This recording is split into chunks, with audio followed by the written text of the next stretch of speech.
Welcome to Fresh Off the Set. I'm Kari Hawker-Diaz. And I'm David Osmond. Great to be with you, Kari. Great to be with you. Okay, you know what's so crazy to me? And it's not too crazy because I know we both feel it as parents. Yeah. But the U.S. Surgeon General calls parental stress now an urgent public health issue. Kids are hazardous for your health. It is. Turns out. Turns out. But you're supposed to live longer? Is that right? I mean, who knows? It'd be interesting to look at the statistics of like people who have kids versus not having kids. But honestly, I have to tell you the absolute truth. I had no idea. I mean, you know what you're kind of getting into. You know, it's going to be like you're busier, you're like financially, you're strained. Like when you're having kids, you know a little bit, but like the stress and the worry that I have almost every single day. Yeah. Now that we have like social media and now that we have our world is just different, you know, I mean, and you have kids that are a little bit older. And it's not, we were just singing 80s songs and talking about, the good old days. The good times. Maybe that's just a trend that is for every single generation. The one before is just like, back in my day, a little on the rocking swing. When things were in black and white. Little rocking chair on the porch and, back in my day. But I don't know. I mean, it does seem like, as I look back as a dad now, and I look at my parents, I'm like, wow, they were babies. They're just kids having kids. And how did they do it? And what did they do wrong? And giving some grace there. And what did I wish I could be better as a dad? And I think there's definitely stresses that definitely my wife and I talk about things all the time. She definitely wears as an empath all the stress of the day. My daughter just broke her leg recently. And my wife was almost completely just in a funk, sad. So the whole day, just because she felt the pain of what she was feeling. And sure, so, you want to take that away from your kids. My wife definitely carries the stress differently than I carry the stress in different functions and fashions. Mm-hmm. I look at my two oldest are girls. I'm looking at, and now they're the tweens and becoming, now driving, getting close to it and having permits and watching the boys come out of the woods and how they're interacting and what they're learning each day and helping them with their homework and trying to my stress is just, am I doing things the right way? There's no playbook on this, is there? Or is there? But this author obviously has some suggestions. I think you're right on that. And I think that you're not also alone in feeling, are we doing the right thing as a parent? Are we too hard on them? Are we not, giving them enough discipline? Are we sending them to the right school? Are we putting them in the right extracurricular activities? I mean, there's so many things. And like, I think when I think about that, and we all feel it as parents, right? At some point, I think when it comes down to it, it just means we're trying to do the best that we can because we love them. Yeah. Beyond what I can even explain. I mean, that love is so deep. They're my favorite people. And whenever I have free time, we hang out as a group. So I'm so grateful for my kids, my wife. Like our family unit is beautiful. And I'm trying to be, what role as dad am I supposed to play as far as, of course, mentor, leader, but also not so helicopter parent. I want to let them explore and fail fast so they can hopefully learn from that. To see them fall, make mistakes, or just have frustrations and stresses they're having. I'm feeling it too. Like, man, it's parenting. It's hard out there for a parent. It really is. And a lot of people being able to share with each other and just kind of come together on common ground and let's say, hey, we're not alone. And other people totally get it. And each kid is totally different too. So it's a wild way to parent each one of them. Some need a little more extra time tucking in. Others ones are more independent as far as dealing with an emotional challenge because someone looked at them the wrong way. It is a moving target. It is a moving target. Every day is different, though. It's so true. Well, I talked with Florence Ann Romano about this. She shares like practical advice for parents to get that support that they need to reduce that stress and that overwhelm that we are currently experiencing. So maybe this can help you a little bit, help you smile, help you have some peace. Should we just give it a listen? I am all ears. Let's do it. I am really excited to chat with Florence today on such an important topic. Florence, thank you for joining me. I'm thrilled to be here, and I do agree. Such an important topic. I probably hear about it daily. Yes, honestly, it's so true. Okay, let's start here. The U.S. Surgeon General recently labeled parental stress as an urgent public health issue. Can you explain what led to this classification and why it's so significant? Well, parents are really the first demographic that you're going to look at when it comes to overwhelming amounts of stress. And I have to tell you, anytime I talk to friends, family, anyone that has children, and I quote this, what the U.S. Surgeon General says, they say, oh my gosh, I totally get that. I totally feel that. And the reason is because this demographic of parents, they're understanding the external and internal stressors of that, the financial strain, the time demands, the pressure technology and social media puts on them, the cultural expectations. So I think when you're looking at this warning, it doesn't take a long time to peel back that onion and see exactly why that feels so true, because it is so true. That's a really good point. And you know what, according to recent data, even nearly half of American parents, so half of us, are experiencing overwhelming stress. What are some of the primary stressors, would you say? Well, as we talked about a little bit regarding the external factors, the finances and the time and the pressure, and it's funny as we look at just even the time that we're in right now, the season that we're in right now. I had a mom say to me the other day, "Oh, I did not decorate for Halloween the way that I should have. My neighbors did such a better job. They have all these cute decorations and I feel like I'm ruining the holiday for my kids." And I said, you know what? That exactly right there. That is the case study right there that shows you the demands that you're putting on yourself, because that internal monologue for that mom is, I'm ruining my child's holiday. I'm not stacking up like these other parents are. And they're comparing themselves to everything they're seeing externally. Maybe it is the neighbor next door. Maybe it is on social media, but you're comparing yourself constantly. And I think that stress, that is kind of that subconscious stress that we go to sleep with at night. And we wonder why our hearts feel so heavy and our minds feel so full, because we're not actually paying attention to where those stressors are coming from, but they're seeping in and they're changing our behaviors and they're changing how we speak to ourselves and also our reactions to these outside factors as well. Gosh, it's so true. We put so much pressure on ourselves as parents. Yeah. And yet you have like Halloween, Christmas, holidays, and parents are, trying to just do it all. And we can't do it all. And so then you're comparing yourself with like, oh, this parent did this and this child has this and I didn't do that. So it makes you feel less than sometimes. So we're putting it on ourselves. So can you elaborate a little bit on that like trickle down effect of parental stress on children and how it can affect their mental health and development? Mm-hmm. I think we forget that a lot of what we feel waterfalls onto other people. And that's not even just children, but in this case, we will speak to children specifically. Energy is contagious, as they say. You can't destroy it, right? Energy can't be destroyed, and it kind of permeates everything around you. And I think we forget that these tiny little minds and hearts, they're paying attention to what it feels like, the environment of the home or your mood. And, growing up with, I had a dad that kind of was this way. His mood kind of influenced everybody else's mood. You got to walk on eggshells a little bit sometimes, depending on how the mood was. And I remember that thickness of how that felt. And I think children, are very aware of when something doesn't feel good that way. And I'm not saying we as parents or adults have to constantly shield our children from real feelings or emotions. Of course, that's all real and true, and they have to learn about those things as they grow up. What I do think we need to protect them from, though, is our stuff all of a sudden having to become their stuff.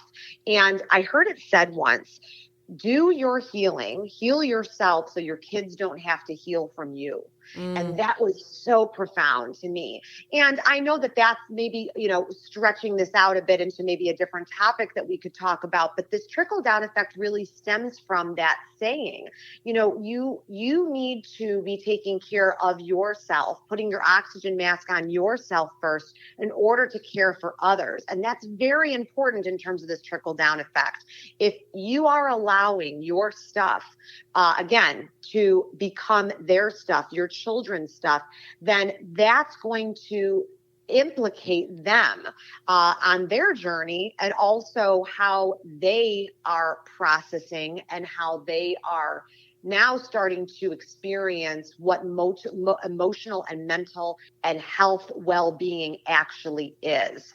I'm not seeing necessarily a positive example of it. Yeah. Oh, it's so true. Kids are so smart. And intuitive and they just feel everything. And it is so important to not let that trickle down as much as we can onto them, because then they're carrying the weight of it.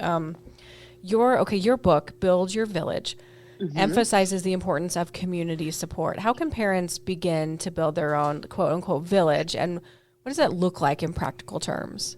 Well, I always laugh. I love that you say in practical terms, because people will say to me, was there a phone number to call for this village? Or did right? Or they just show up at your front door with a casserole ready to help you raise your kids? Yeah, where's this village? Happening? Where is it? Yeah, exactly. Where is this village? So I understand. And so that's really why I wrote the book, is I really wanted to create a roadmap for it. And I started thinking about what my own life looks like. And it's kind of all of our lives like a movie or a play. You're casting characters. You're casting people into these roles. And I'm a visual learner. I wanted people to be able to look and think, okay, this is how I can categorize these people. And so I created 6 archetypes in the book of villagers that you identify with. You think to yourself, okay, who am I of these 6 people, and who do I need of these 6 people? Because I'm going to tell you something. This work cannot be just about gimme, gimme, gimme. I need my, people to show up for me and help me. I also need to think about how I show up for others. This is a reciprocal business. And so the 6 archetypes that I have, and I won't go through all of them in major detail, but they're accepting, dependable, cheerleader, communicator, organizer, and healer. And I always say that very fast at first, because people, I can usually see on their faces, start casting people in those roles based on just the context clues of what they think those people stand for. Those totally. 6 archetypes, right? Yeah. You're already doing it. You're like, yeah, I probably know who my accepting person is. But here's the truth. If you don't have all 6 of those people, and you can have like 9 accepting villagers, 6 organizers, it can all, shake out a different way. But if you're saying to yourself, I don't have all 6 of these people, that doesn't mean you don't have a functioning village. You have to think about, if I am missing something in my life right now, if I'm feeling depleted, I'm feeling disconnected, I'm feeling unseen, or I'm, feeling unsupported, look at those 6 and think, you know what? Maybe I am missing that cheerleader. Maybe that's a place I need to be intentional in my relationship building right now. And maybe that's going to lead to you repairing some of these places in your life that you are feeling disconnected. Or perhaps you have the right people sitting in the wrong seats. You're not setting up your friends for the success that they could possibly bring to the table for you, because you're depending on them for the wrong things. So this, again, can go, even deeper. We can peel back that onion even farther.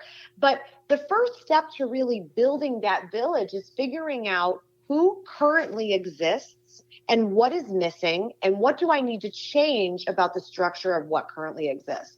Oh, that's good. That's really good. Is one more important than the other? Are they all equally just as important as the other? It's like a favorite child, right? Which one of those 6 is your favorite? People always ask me, and I always say I don't have a favorite, but I do say the accepting villager, the first one I mentioned, that's usually the first place you start. The accepting villager is the non-judgmental one. I always say it's the person you're going to probably confide in and tell a problem to, or confess a secret.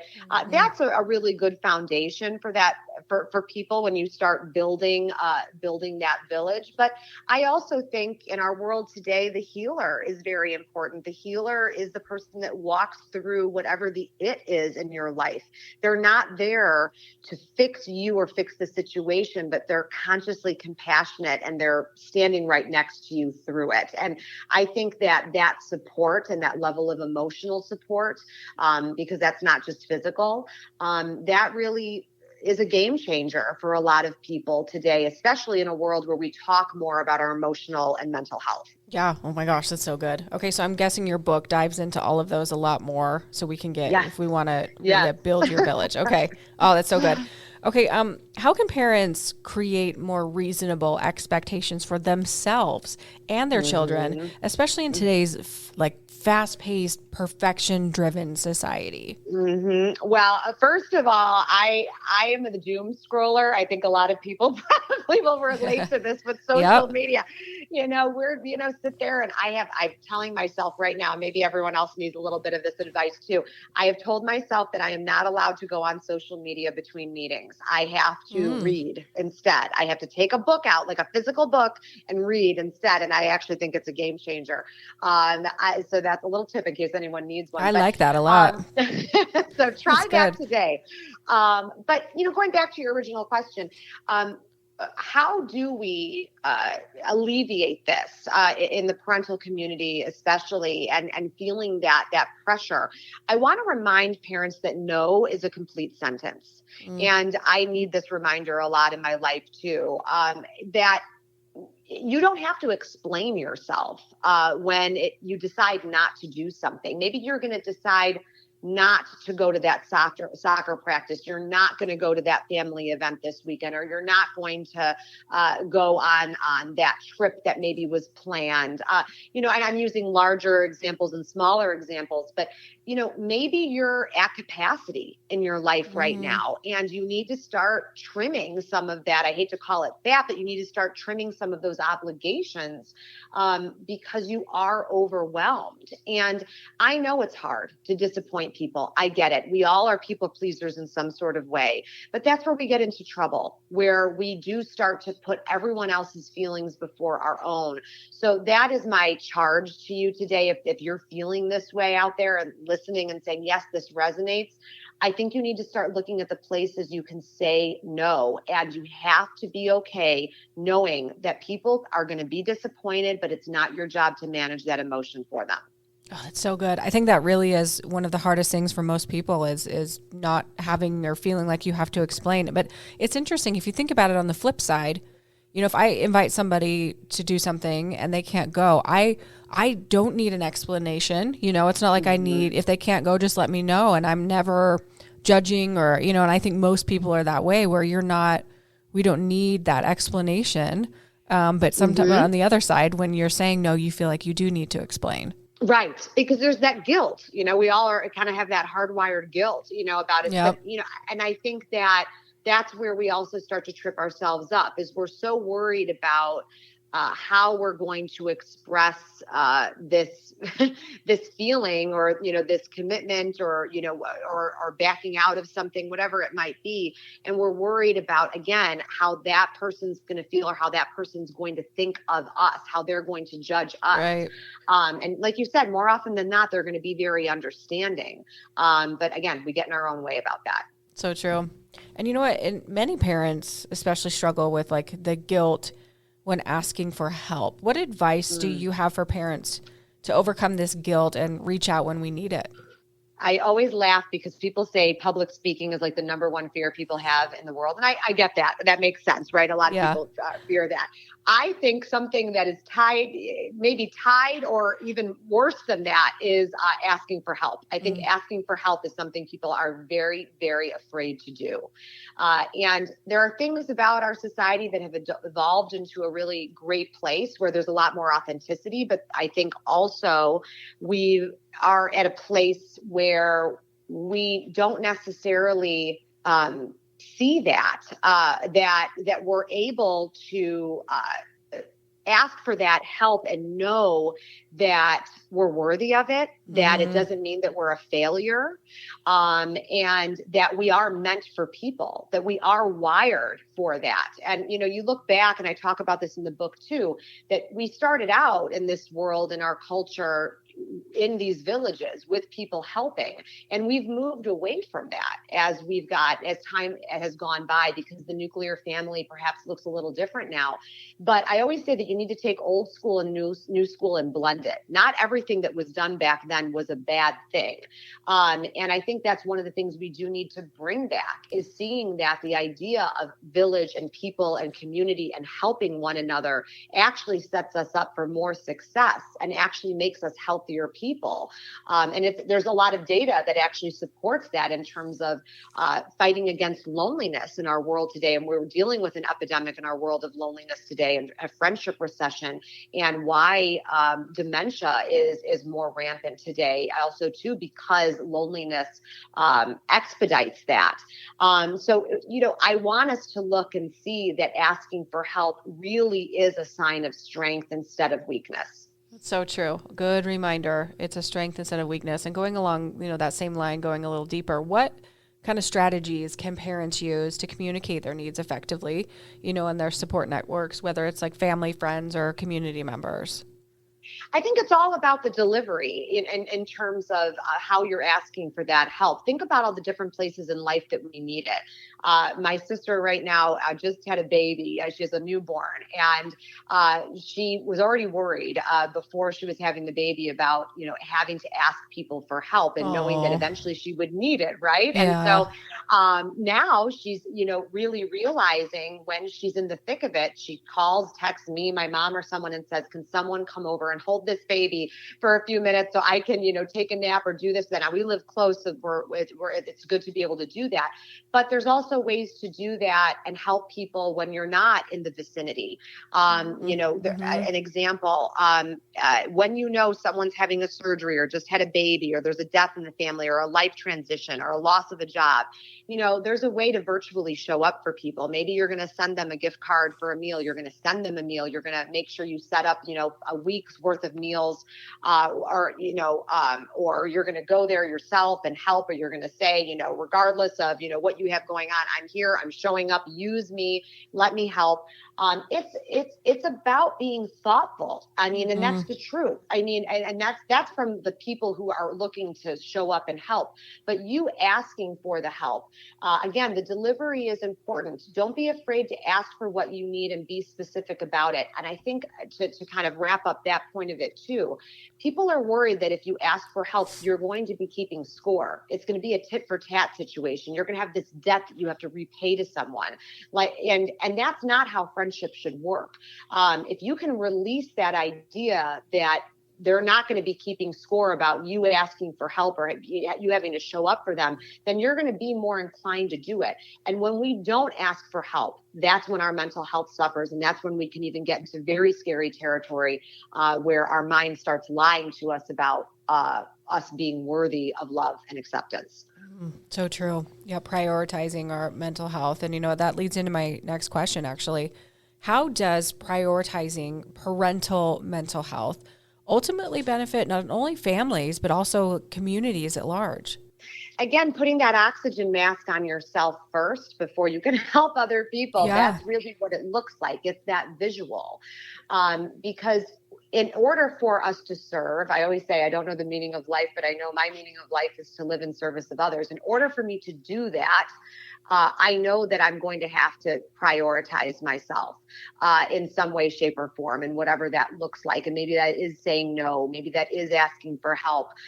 Maybe that is scheduling time for fun or the things that bring me joy, whatever it might be, and not being afraid to say that out loud. And I think that that's also a big piece of that is in order for us to show up for our communities, we do need to be taking care of ourselves. And we also need to be learning from what we're seeing around us. And also surrounding yourself with people that are like-minded and have similar values to you, that are going to be teaching you these lessons and challenging you with these things. You have to think about also who is influencing you in your life. And is that changing your behavior?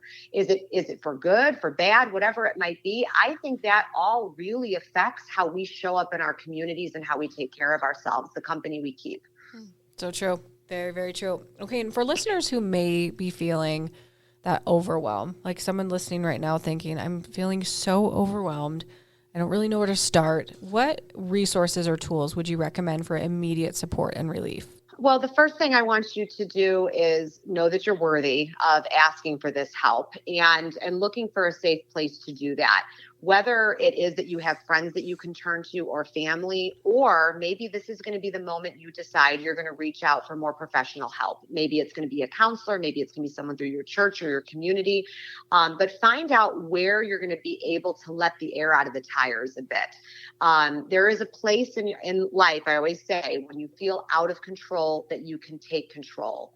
And that is one of the places you can do it. Looking for those safe places for you to be able to be honest about how you're feeling, that is going to be the first step for you to actually start figuring out how to solve the problem. But you're going to have to go somewhere first to do it and figure out if that's a person, a place, whatever it is. But know that you're worthy of taking that time to decide where you're going to go with this feeling and with this information.